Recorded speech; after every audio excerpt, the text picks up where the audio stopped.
Hey folks, this is Jim, AB0EZ. You probably all heard me on the air for POTA. Right now we're at 5572, the Olympic Peninsula State Forest. It's a rainforest, and it's lived up to its name. We got here Thursday the 23rd in the evening, and it's pretty much rained, mostly on ever since. We got a little break now here, so we're going to make the video. Here's the reality of POTA. The weather can suck. Be prepared for it. I usually operate out of this ice tent, just because I keep it separate from, in case Carrie wants to take a nap or whatever, I can operate there and not bother her. Ice tents leak. That's why there's a tarp on top. Ask us how we found that one out. You've probably seen, we bought this camper in November of 22. We took it to Gerald Cove State Park in February of 23 on our first trip. Got down to 14 degrees. Well, we were prepared for that. We had 2 buddy heaters, 4 propane tanks, and the furnace in the camper. And we were on commercial power, so that was no big deal. We were using her Hummer to tow. We've since switched over to the Hemi hauler, just because it does a better job and I can go up the mountain pass with the air conditioning on and not worry about it. It's 395 horsepower and built for towing. Something that happened on this trip, there's 2 batteries in here, 65 amp hour each. They failed on day 2. We were only running the furnace. We weren't even running on the lights inside. We weren't running the fan. We weren't running anything. The lights start getting dim, and I look over at the monitor. It's down to 7 volts. That's not good. So I'm going to replace these with probably 250 amp hours worth of lithium iron phosphate. Inside here, this panel goes all the way back to here. It'll keep them from freezing, and I'll get the batteries and have the smart battery management system that won't charge or try to charge a battery when it's too cold to damage it. So, there's another upgrade. I've got some room at the top for another solar panel so we can get some more juice because we do live in Washington. Unless you go over to the eastern side, it's iffy if you're going to get sunlight, so you can use as much solar power as you can. Since the batteries failed and didn't run the refrigerator, we bought this a while ago. For years we used coolers with ice in them, and after a few days, you guys know what happens, your food gets soggy, and usually by the time you get home you end up throwing it away because it's been warm. And while these are expensive, one trip to the ER for bad food would definitely pay for this. I run this off a 24 volt, 60 amp hour lithium iron phosphate battery. I've run it up to 5 days, and it just runs. Pardon me. And like I said, it's no fun getting sick when you're in the middle of nowhere like we are. I don't even know where the nearest hospital is. We would have to drive to where we had wireless access with the phone to even find the nearest hospital. So, pays for itself. And you're not throwing food away when you get home because it's been too warm. Now usually, we have this griddle that clamps onto the side of the camper, and I have my Coleman stove here. Well, it's been raining like cats and dogs, so follow me in. Have another plan. Where are you going to cook? I don't like cooking inside the trailer because if you cook like freshly caught trout inside the trailer, your trailer is going to smell like trout for the next year. Or bacon or whatever, you have to wipe the grease off the walls. Forget that. So come on in to the ice tent. This is where I operate the radio and do cooking when the weather is crappy or snowing or whatever. I always have a backup plan.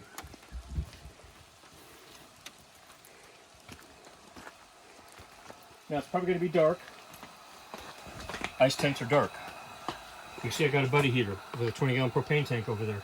It'll run it for 5 days, no problem. I've got my UCFT 891, my boxes, my 100 amp hour lithium iron phosphate battery and inverter, an antenna tuner, an MFJ 30 amp switch and power supply for when we have commercial power, and my antenna analyzer. My wife, Mrs. AB0EZ, got that for me, and it has been a wonderful tool. So come on out, let's go to the antenna.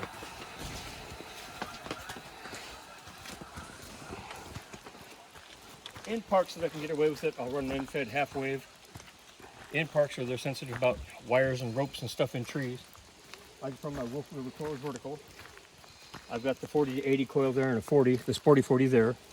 Tonight I'll be using this for the Country Cousins Northwest net on 3968. It always works. They can always hear me, so I can get in contact with somebody if,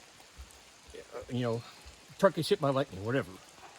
Always have another communication method. speaking of which, I know this is the bane of everybody's existence, these Baofeng radios, but we have two of them.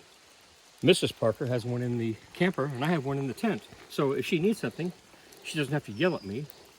Or if it's raining, she doesn't have to step out and get wet and ask me to do whatever she needs. So always think about that, and that's another thing.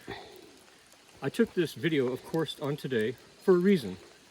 We're not fresh out of the shower. We're not just fresh, clean clothes. Nope, we probably stink to high heaven. We've been out here since Thursday. This is the reality of POTA. Oh, and by the way, if you can see, that is the vault toilet. Now, it's not just for campers. These are all first come, first serve. And bring extra toilet paper with you. When we got here, it was stocked. It's empty now. There's a lot of people that drive through these campgrounds and just use the facilities. So you may have a midnight walk and be in a real bad situation if there's no TP in there. So be forewarned. As far as the refrigerator goes, we're going to go to the Pajaro Reservoirs in July for my 41st birthday. What? Out a few years. A few years? What are you trying to say? I'm going to see how long that battery will last on that refrigerator when it's hotter than blazes out, which in eastern Washington, it's hotter than blazes for months out of the year. So we'll see how that lasts. And the cool thing is we'll also be on commercial power at the campsite, so I can run the air conditioning in the camper and I won't be in danger of spoiling any food, because if the battery quits, I can just go to AC power on it. So just a quick rundown. Be prepared.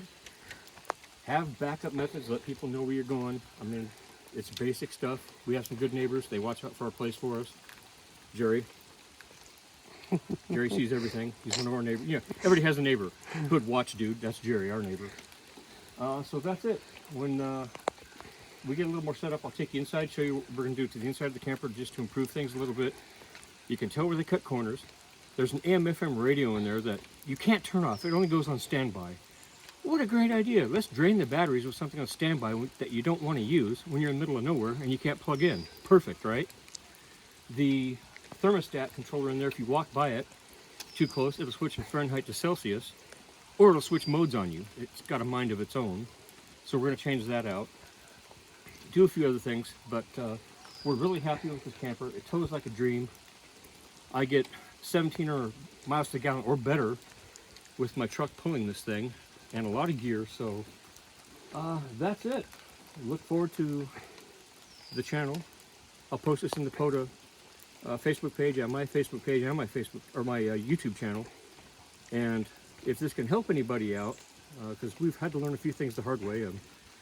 Checklists are a good idea. Like when you go to activate a park and you leave your coax at home.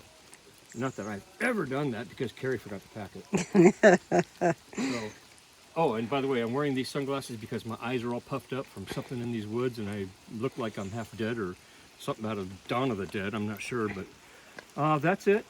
And we'll catch you guys all. We'll be back here the 4th of July because there's no fireworks out here. Like I said, it's in the middle of nowhere, and Luna, the loony Roddy rescue dog, is terrified of fireworks. And we'll be here so that she doesn't have to be drugged into oblivion. Okay, that's it, guys. We'll catch you along the logbook. 7-3 from AB0EZ and Mrs. AB0EZ. Ciao. Bye.